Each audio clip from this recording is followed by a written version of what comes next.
என்ன காந்திமதி, இதற்கு முன் தயிர் கடைவதை நீ பார்த்ததே இல்லையோ? தயிர் கடைவதை பார்த்திருக்கிறேன், தயிர் குடைவதை பார்த்ததில்லை. என்ன செய்து கொண்டிருக்கிறாள் பாருங்கள்.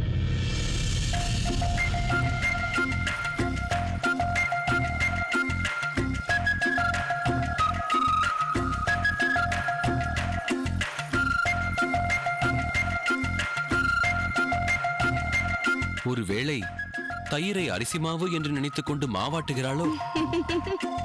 அவள் வேறு ஏதோ சிந்தனையில் இருக்கிறாள் என்று எண்ணுகிறேன். வாருங்கள், சென்று விசாரிப்போம்.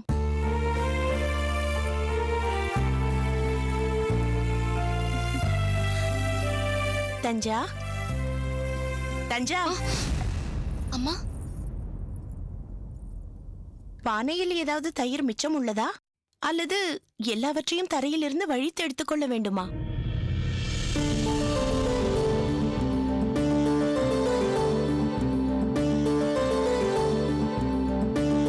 கைகள் தயிரை கடைந்தாலும் சிந்தனை வேறு எங்கோ சிறகடித்து பறக்கிறது போலும். அப்படியெல்லாம் ஒன்றுமில்லை அம்மா. அம்மா என்று வாய் வார்த்தையாக சொன்னால் மட்டும் போதுமா? மனதளவிலும் அவ்வாறே நினைக்க வேண்டும். நீ என்னை காந்திமதி மாமி என்று அழைத்தாலும் பாதகம் இல்லை. ஏனென்றால் அப்படியாவது ஒரு அந்யோன்யம் ஏற்பட்டால் அதைத்தான் நான் விரும்புவேன். சொல், உன் மனதில் என்ன எண்ணம்? ஒருவேளை நான் இங்கிருப்பது சங்கடமாக இருக்கலாம். அப்படியெல்லாம் ஒன்றுமில்லை அப்பா.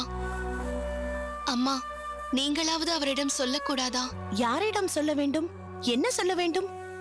சொல், இப்பொழுதே சொல்கிறேன். அவருக்கு இல்லாத ஞானமா?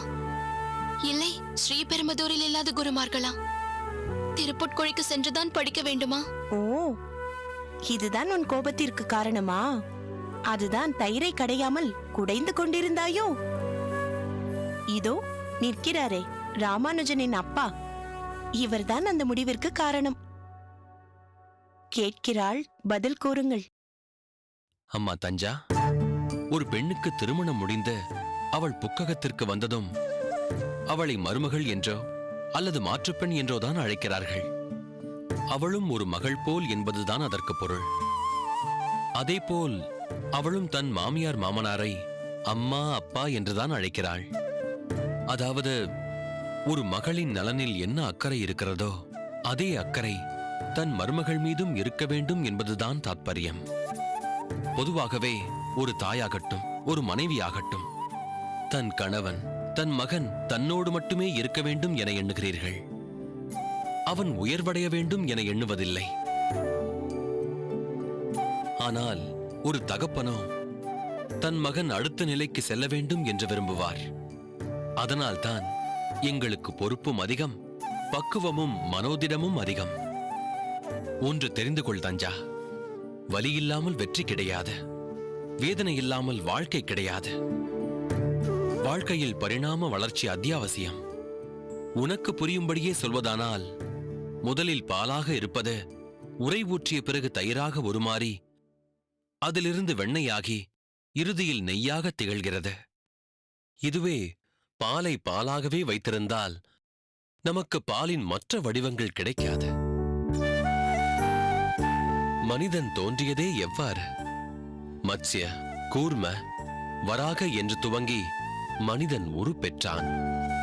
மனிதனின் நோக்கமே அடுத்த கட்டத்தை ஒரு உயர்வை நோக்கி செல்வதாக இருக்க வேண்டும். இதேபோல்தான் ராமானுஜனும் அடுத்த கட்டத்திற்கு செல்ல வேண்டும் என்று நான் விரும்புகிறேன். நாளையே அவன் ஒரு பண்டிதனாக, ஒரு சிரேஷ்டனாக, மக்களால் போற்றப்படுபவனாக மாறும் பொழுது நீயே அவர்தான் என் அகத்துக்காரர் என்ற பெருமையாக சொல்லிக் கொள்வாய். அந்த அதிகாரம், அந்த அங்கீகாரம் உனக்கு மட்டுமே சொந்தமானது. அந்த வெற்றிக்கு உண்டான ஒரு சிறு சமர்ப்பணமாக இந்த பிரிவை ஏற்றுக்கொள். இது விசனப்பட வேண்டிய விஷயம் அல்ல, சந்தோஷப்பட வேண்டிய நிகழ்வு. இப்படிப்பட்ட ஒரு வாய்ப்பு அடியேனுக்கு அமையவில்லை. அடியேன் இங்கேயே இருந்து விட்டேன். அதற்கில்லை அப்பா. தெரியும், நீ என்ன கேட்க வருகிறாய் என்பது தெரியும். பிரிவை எப்படி சந்தோஷமாக ஏற்றுக்கொள்வது என்றுதானே நினைக்கிறாய்? இது பிரிவு இல்லை, இது ஒரு தவம், ஒரு யஜ்ஞம். இதனால் ஏற்படும் பயனும் புண்ணியமும் பிராபல்யமும் உன்னையே சாரும். அதனால் சந்தோஷமாக ராமானுஜனுக்கு விடை கொடுத்து அனுப்ப. இதோ பார் தஞ்சா, பிரிந்திருந்தால்தான் அந்யோன்யத்தின் முழு பயனையும் உணர முடியும், அடைய முடியும், அனுபவிக்க முடியும். தஞ்சா, நானும் சில சமயங்களில் இவரை பிரிந்து இருந்ததுண்டு. இவர் கூறியது போல் பிரிந்த பின் சேரும்போதுதான் அந்யோன்யம் பூரணத்துவம் பெறுகிறது. நீ கவலைப்பட வேண்டாம், எல்லாம் நல்லபடியாக நடக்கும். நாங்கள்தான் உன் கூடவே இருக்கின்றோமே. மனதை தேற்றிக்கொள், திடப்படுத்திக்கொள். இவர் கூறியது எல்லாமே உன் நன்மைக்காகத்தான். சோமயாஜி சுவாமிகளே,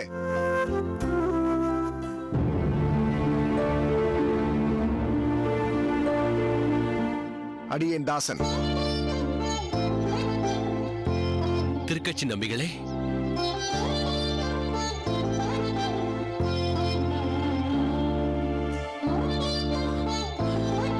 திருக்கட்சி நம்பி சுவாமிகளே, நமஸ்காரம். நமஸ்காரம்.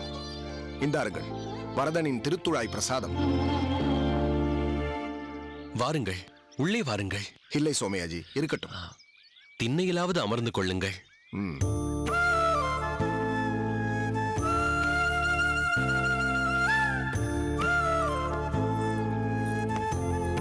நமஸ்காரம். நமஸ்காரம் தாயே. தஞ்சா, இவர்தான் திருக்கட்சி நம்பி சுவாமி. நமஸ்காரம். நமஸ்காரம். எப்படி இருக்கிறீர்கள்? வரதனின் அனுகிரகத்தாலும் வைஷ்ணவர்களின் ஆசியாலும் சுகமாக இருக்கிறேன். ஒரு நல்ல செய்தியோடு வந்திருக்கிறேன். சொல்லுங்கள். சம்மதித்து விட்டார். ராமானுஜனை தன் மாணவனாக ஏற்றுக்கொள்ள யாதவ பிரகாசர் சம்மதித்து விட்டார்.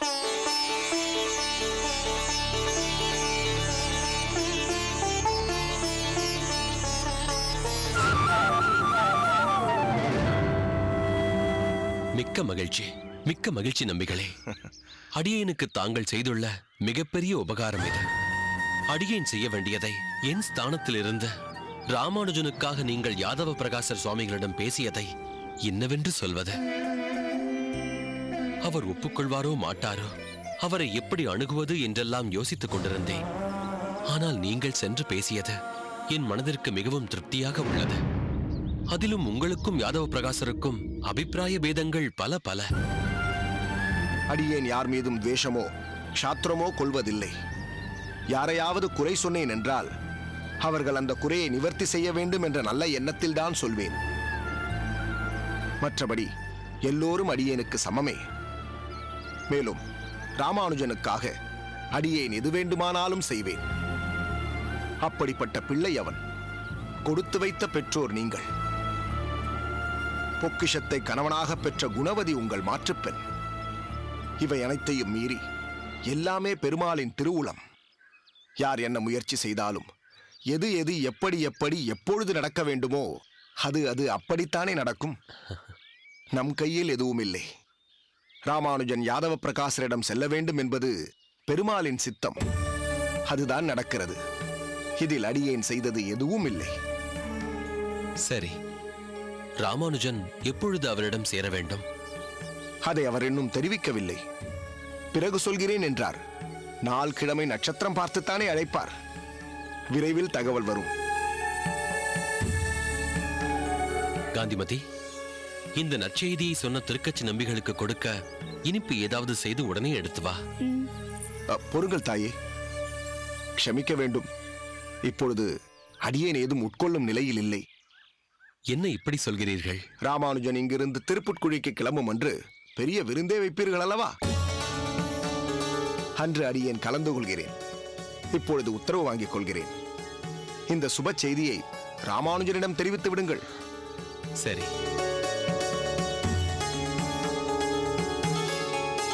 சரி, அடியேன் வருகிறேன். வாருங்கள்.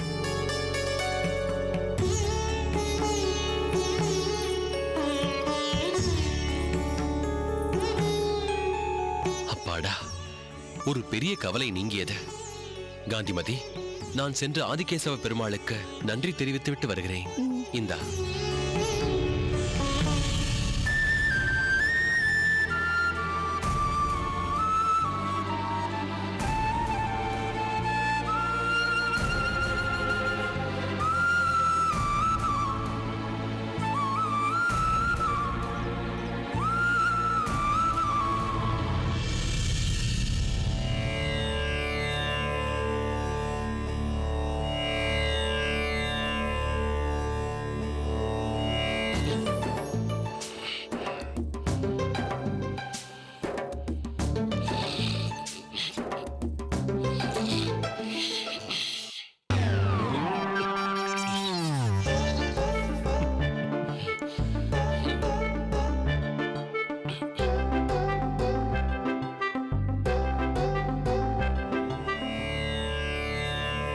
தாசன் அடியேன்.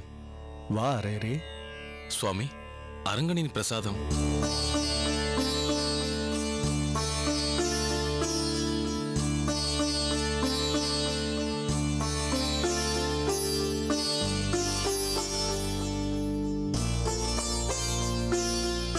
சுவாமி, என்ன அரேரே, இந்த நேரத்திற்கு இங்கு வந்திருக்கிறாய்? கோயில் பகல் பொழுது நடை சாற்றியாகிவிட்டதா? நடை சாற்றியாகிவிட்டது சுவாமி. நீ உன் அகத்திற்கு செல்லவில்லையா? அம்புஜவல்லி உன்னை எதிர்பார்த்து காத்திருக்க மாட்டாளா? அப்படி ஏதும் நியதி இல்லை சுவாமி. சில நாள் அகத்திற்கு செல்வேன், பல நாள் கோயிலிலே கூட தங்கிவிடுவதும் உண்டு. பின்பு காவிரியில் நீராடி கோயில் பணியை தொடங்கி விடுவேன். ஏனப்பா இப்படி செய்கிறாய்? விடியற்காலையிலிருந்தே உன் பகவத் சேவை தொடங்கி விடுகிறது. இப்போதாவது அகத்திற்கு சென்று கொஞ்சம் கண்ணயரலாமே. அது என்னவோ சுவாமி, அகத்திற்கு சென்றாலும் மதிய வேளையில் உறங்கி பழக்கிக் கொள்ளவில்லை.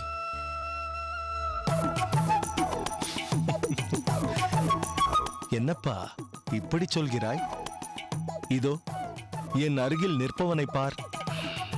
இன்னும் சிறிது நேரம் தாண்டி இருந்தால் தூக்கத்தில் இவன் விசிறியை கீழே போட்டிருப்பான். நம் மடத்து திண்ணை முழுவதும் வியாபித்து படுத்துக்கொண்டு ஒரு தூக்கம் போட்டால்தான் இவனுக்கு மாலை வேளையில் கைங்கரியமே பண்ண முடியும். அப்படித்தானே மலராண்டான்? சுவாமி, சன்னதியில் அரங்கன் துயில் கொண்டு சயனித்திருக்கும் திருக்கோலத்தை நித்தியப்படி காணும் அடியனுக்கு கண்ணுறக்கமே மறந்து போகிறது. சுவாமி, அரங்கனின் சயனக்கோலம் என்றதும் அடியேனுக்கு ஒரு சந்தேகம் வருகிறது. தேவலையே, தூக்கத்தோடு சேர்த்து உனக்கு சந்தேகமும் வருகிறதே. சரி கேள், உனக்கு என்ன சந்தேகம்? அது வேறொன்றும் இல்லை சுவாமி.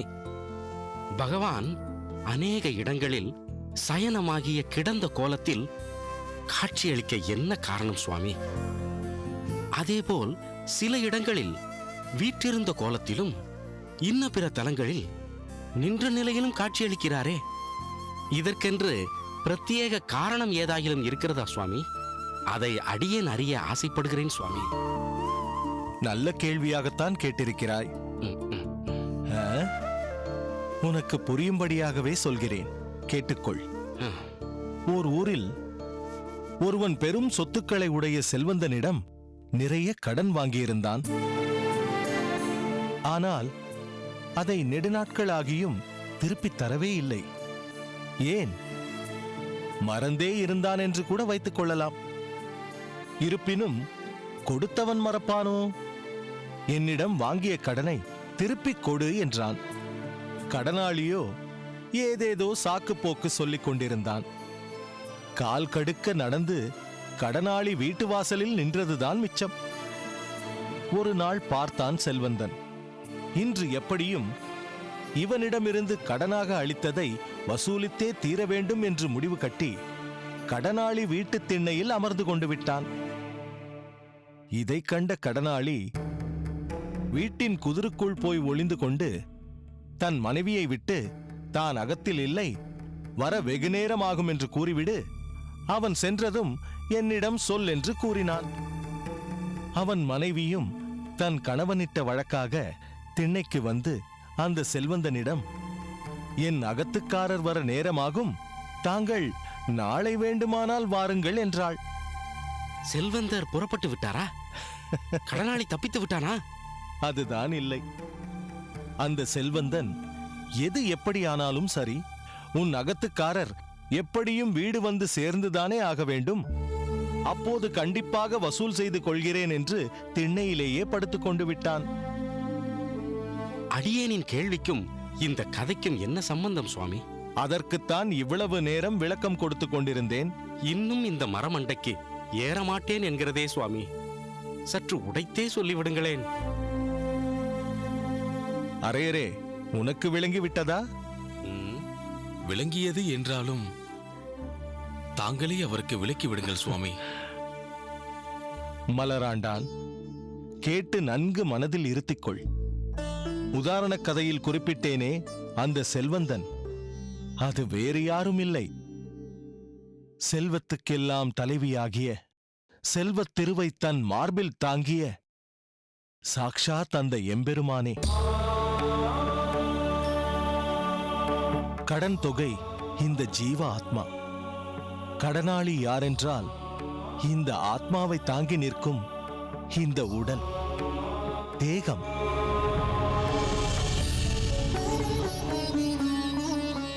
மகாலட்சுமியின் சொரூபமாக ஆண்டாளை பெற்றிருக்கிறேன்.